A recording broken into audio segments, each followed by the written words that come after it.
Assalamualaikum warahmatullahi wabarakatuh. Saya Yudi Pramuko, tukang donat dari Parung YouTuber tertua di semesta. Saya mau membahas 3 keistimewaan Rocky Gerung sekaligus 3 kelemahan Rocky Gerung. Saya sudah temukan kelemahannya. oh ya, sebelumnya saya mengenalkan, saya baru beli buku ini, Sejarah Filsafat Barat. Ini gara-gara Rocky Gerung nih. Petran Raso dia sebut-sebut di Hersubono Arif ya, Rocky Gerung official. Sejarah Filsafat Barat. Saya beli, rugi saya, mahal, 1108 halaman. Terus ada komentar waktu saya review buku ini, kapan moco nih, jadi nih, kapan selesai bacanya. Terus dia bilang, saya baca buku, suka beli buku, tapi kebiasaan saya nggak pernah khatam. Siapa yang nyuruh nggak hatamin buku yang kita beli? Nih yang dihatamin nih, Quran. Bukan buku. Ini kan buku-buku modern ada indeksnya nih. Dari A sampai Z indeks tuh ada baik nama maupun tema-tema. Dari situ bacanya. Baca buku itu bukan dari depan, tapi dari belakang. Kayak Quran dari kanan. Nih, bukan dari depan, baca buku itu dari belakang. Daftar indeksnya mau membahas apa nih? Nih misalnya membahas apa, misalnya tentang apa? Apa ya? Misalnya mau membahas tokoh siapa nih misalnya? Apa itu Stoa? Adanya di halaman 314, di halaman 316. Buka halaman itu aja, nggak terus baca dari awal. Terus kita mau baca Seneca, filsuf Belanda ya, Seneca ya, atau apa sih itu ya, dibaca yang ininya aja. Atau Shakespeare, baca ini sastrawan Inggris dulu, teater tuh Shakespeare, apa filsuf sastrawan Shakespeare, halaman 67, 679, 688, 942, 1053. Itu aja dibuka halamannya, jangan baca dari awal sampai akhir. Umur pendek. Yang dibaca awal sampai akhir ini, nih 1 juz sehari, 20 halaman sehari. 20 halaman. Jadi baca Quran sehari 1 juz, sebulan 30 juz hatam, setahun 12 kali hatam. Itu kalau baca, kalau buku-buku gini mah ya dikiloin aja, nggak usah harus dibaca hatam. Yang penting jangan baca buku Shinchan. Jangan baca buku komik, nggak nambah ilmu. Nah, sekarang ada 3 kelebihan dari siapa, Rocky Gerung ya. 1 ya, Rocky Gerung itu kalau kita perhatikan video-videonya, dia itu kelebihannya menguasai konsep-konsep dasar pemikiran-pemikiran seorang tokoh besar ya. Misalnya David Hume misalnya, dia tahu tuh pikiran dasarnya itu apa, atau Voltaire itu apa, atau Immanuel Kant filsuf Jerman itu apa. Jadi rata-rata pemikiran seorang tokoh itu tidak berubah sepanjang hidupnya ya. Jadi itu dikuasai aja ininya, pokok-pokok pikirannya. Pokok pikiran Adam Smith apa, Keynesians apa gitu, terus apa lagi, Thomas Hobbes apa, Thomas More apa, Berkeley apa, pikirannya gitu maksudnya kan. Terus ya pokoknya sebutlah nama-nama, Socrates apa, pasti beda Socrates dengan Immanuel Kant. Dikuasai pokok-pokok dasarnya itu. Kekuatan dari Rocky Gerung adalah menguasai konsep-konsep itu. Konsep lingkungan hidup apa, konsep hak asasi manusia itu apa, dari mana usulnya, sejarahnya apa. Cuman begitu aja, dia itu sebenarnya menguasai konsep-konsep aja yang males dikuasai oleh orang-orang Indonesia pada umumnya. Rocky Gerung cuma rajin baca, rajin menguasai konsep. Sekali konsep itu dikuasai, mungkin itu dikuasai dulu waktu dia masih mahasiswa ya. Konsep-konsep itu, pemikir-pemikir atau ide-ide besar dunia, ideologi besar dunia, komunisme kayak Marxisme, kayak Leninisme, kayak liberalisme dan lain-lain, itu terbawa terus sampai dia umurnya sekarang 61 misalnya. Kelihatannya dia pinter, padahal itu konsep-konsep lama yang dia kuasai sejak dulu. Kelihatannya pinter, padahal ya biasa aja. Itu pertama. Kelemahannya apa? Karena dia menguasai konsep-konsep yang memang nggak ada dalam kehidupan sehari-hari ya, yang bersifat refleksi, yang bersifat konseptual, dia kuat menguasai konsep. Nah, karena dia menguasai itu terus dan itu jarang dikuasai oleh orang-orang Indonesia pada umumnya, maka sifatnya dia elitis. Kelemahan dari Roky Gerung, dia omongannya itu elitis. Omongannya jatuh ya, astagfirullah. Omongannya itu elitis. Elitis itu hanya bisa dipahami oleh sekelompok orang yang semacam apa, educated people gitu loh, orang yang terdidik secara akademik ya.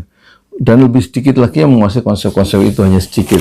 Nah, kalau Ngabalin itu nggak menguasai konsep-konsep itu secara kuat ya, hanya dia kuat dalam berkata-kata, tapi tidak kuat dalam penguasaan konsep. Nah, itu kelemahannya, sehingga dia tidak bisa dikomunikasikan ke awam, karena Roky Gerung itu kelemahan sangat elitis dan tidak mampu menjelaskan untuk orang awam. Padahal YouTube itu banyak orang awam yang lihat ya, maaf. Ada 160 orang yang connected, yang terkoneksi dengan internet ya, dengan YouTube di Indonesia kan 160 juta. Nah, yang umumnya kan hanya pendidikan yang SD, mohon maaf ya, yang gak pernah baca buku, mungkin sering baca Shinchan. Nah, yang kedua, dia mampu ya, kelebihan dari Roky Gerung itu mampu menjelaskan ya, masalah-masalah kekinian, itu dia mampu jelaskan duduk soalnya. Misalnya Palestina itu urusannya bukan Islam lawan Yahudi gitu. Bukan soal perebutan Masjidil Aqsa. Ya, ada varian-varian agama, ada variabel agama itu dalam konflik Timur Tengah, konflik Palestina. Tapi Roky Gerung itu mampu menjelaskan bahwa duduk soal Palestina yang sekarang lagi rame itu adalah soal agresi ya, penguasaan wilayah dari Israel terhadap wilayah yang milik orang-orang Palestina. Dan orang Palestina tidak semuanya orang Islam, ada orang Yahudi di situ, ada orang Kristen di situ. Nah, itu kan. Jadi klaim-klaim keagamaan itu tidak bisa dipakai untuk satu-satunya cara untuk menjelaskan konflik Palestina yang tidak kelar-kelar. Tapi klaim-klaim soal agresi dan perebutan wilayah itu yang bisa dihasilkan atau bisa didiskusikan dalam forum-forum perundingan internasional dalam memecahkan masalah Palestina. Jadi dia mampu yang menjelaskan setiap masalah, baik korupsi, pelemahan KPK, itu kaitannya soal barter politik lah gitu ya. Dan kalau surplus kekuasaan, bahasa dia itu surplus. Kalau yang saya tahu sih surplus itu surplus beras ya. Dia surplus kekuasaan. Kalau orang yang memiliki surplus kelebihan kekuasaan, maka dia cenderung ya, ini korupsinya jadi kuat kira-kira. Nah, itu kemampuan menjelaskan itu hanya dimiliki oleh salah satunya oleh Roky Gerung yang paling fasih ya dewasa ini. Nah, kelemahannya apa? Kelemahannya ya dia suka ya, pertama tadi elitis, dan dua, dia tidak banyak memberikan contoh-contoh yang banyak ya terhadap penjelasannya, terhadap kemampuan dia menjelaskan masalah yang mutakhir ya. Contoh-contohnya kurang banyak, sehingga orang awam yang umumnya itu ketendang itu tidak bisa memahami dengan lebih utuh ya, karena contohnya terlalu sedikit, dan karena dia merasa dia sudah mengerti persoalan, padahal banyak orang yang nggak ngerti persoalan. Orang beli beras saja literan. Jadi akhirnya orang awam itu ketika menghadapi Roky Gerung, dia lumpuh secara psikologis ya, karena dia juga sebenarnya setelah dijelaskan nggak ngerti juga, karena contoh-contohnya itu terlalu minim untuk orang awam, tapi sangat cukup untuk orang-orang yang elitis, yang sekufu atau sebanding atau setara dengan Roky Gerung yang memang sifatnya elitis dan berdiri di Menara Gading. Ngono saja nih. Jadi kelemahannya itu kurang bisa membuat masyarakat itu lebih paham, karena elaborasi itu, rincian itu kurang dikukuhkan dengan contoh-contoh yang lebih banyak untuk orang awam. Ya mungkin dimaksudkan dia memang menjelaskan sepintas selalu, yang penting poinnya dapat ya, karena memang durasi dari YouTube itu terbatas ya. Tapi itu tetap kelemahannya lah. Terus yang ketiga, kekuatan dari Rocky Gerung yang terakhir ya, dia kalau ngomong kritik kekuasaan itu kenapa begitu terasa tajam menukik, karena didasari oleh konsep yang kuat ya, oleh konstruksi pemikiran yang komprehensif, yang menyeluruh, kuat secara akademik, secara konseptual ya, nggak asal ngomong gitu loh maksudnya. Dia bisa menjelaskan, bisa mengkritik itu dari dasar-dasarnya. Yang dia persoalkan adalah apa itu, asumsi-asumsinya itu loh, akar pikirannya, atau apa ya, dasar-dasar pikiran yang digugat oleh Rocky Gerung gitu ya. Dan dia kan tentu suka disalahpahami oleh orang awam, misalnya yang dulu yang bahwa kitab suci itu fiktif ya. Yang dia maksud fiktif bukan fiksi ya. Nah, itu kan penguasaan konsep yang sangat apa, yang sangat apa ya, fiksi dengan fiktif kan beda. Itu artinya maksudnya dia bisa menjelaskan secara detail, bisa menganalisa secara konseptual, itu yang nggak bisa dipahami oleh kebanyakan orang awam, termasuk orang-orang yang seperti Ali Muhtar Ngabalin, meskipun gelarnya dokter. Sorry, bercanda. Jadi kritik-kritiknya tajam itu karena dia berdasarkan kekuatan dari konsep-konsep yang sudah dikuasai sejak mula, yang dikuasai sejak puluhan tahun yang lalu sebenarnya. Rocky Gerung itu loh maksudnya. Kenapa tajam menukik? Nggak kasar dia, apa namanya, kritiknya nggak kasar, nggak apa ya. Ya dia ngomong kata dungu itu memang layak karena buat orang-orang yang nggak menguasai masalah secara konsep, secara dasariahnya gitu. Dungu dalam pengertian gagal menguasai konsep-konsep yang sebenarnya elementer gitu loh maksudnya.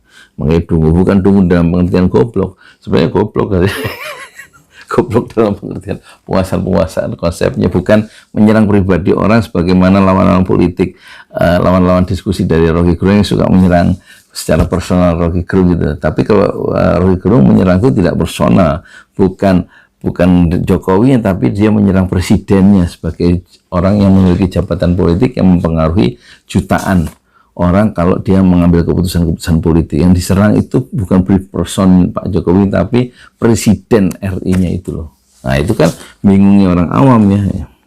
Apalagi kalau orang awam yang hanya baca komik Shinchan ya. Yang ketiga dia catatannya. Yang ketiga apa? Oh iya, Rocky Gerung kelemahannya itu tidak mengenal ya isi dari syariat Islam. Dia hanya mengenal formulasi formal dari syariat Islam dalam Pancasila misalnya. Kenapa dia terkesan membela syariat Islam atau simpatik terhadap politik Islam? Karena dia dulu, umat Islam itu punya imajinasi negara Islam. Nah, contohnya paling nggak imajinasi berlakunya syariat Islam dalam Republik ini, sebagaimana tercantum dulunya itu di sila pertama Pancasila adalah ketuhanan dengan kewajiban menjalankan syariat Islam bagi pemeluk-pemeluknya, yang 7 kata dengan kewajiban menjalankan syariat Islam bagi pemeluknya itu kata Rocky Gerung dicoret ya. Itu berarti kalau dicoret dalam formulasi konstitusi dalam Pancasila, maksudnya bukan berarti imajinasi itu juga hilang, tidak, masih hidup dalam tubuh umat Islam Indonesia. Nah itu nggak usah dihilangkan, didiskusikan aja, dipercakapkan saja gitu ya. Nah persoalannya kan si Rocky Gerung itu nggak menguasai isi maqasidus syariah ya, 5 tujuan syariat dalam Islam dia nggak kuasai, kecuali formalisme syariat Islam yang tertulis, karena dia kan nggak menguasai Islam, karena dia nggak involve ya, nggak terlibat secara emosional, nggak terlibat secara pikiran, nggak terlibat secara way of life sebagai seorang mukmin, kan itu persoalannya. Jadi dia sebenarnya juga nggak genuine ketika dia itu simpati terhadap Islam. Dia sebagai outsider ya, sebagai non muslim, mencoba memberikan ruang-ruang hatinya sedikit ya untuk bertahtanya ya imajinasi tentang syariat Islam. Padahal Rocky Gerung sendiri kelemahannya tidak menguasai syariat Islam, dan dia juga tidak mencoba untuk menjalankan syariat Islam ya, karena dia memang bukan non muslim ya, itu kelemahannya. Ya udah gitu aja ya, omongan nggak jelas ini jam 2 malam. Assalamualaikum warahmatullahi wabarakatuh. Saya Yudi Pramuka, tukang donat dari para YouTuber tertua di semester Fasbir Sabran Jamilah. Bersabarlah dengan kesabaran yang indah. Assalamualaikum warahmatullahi wabarakatuh.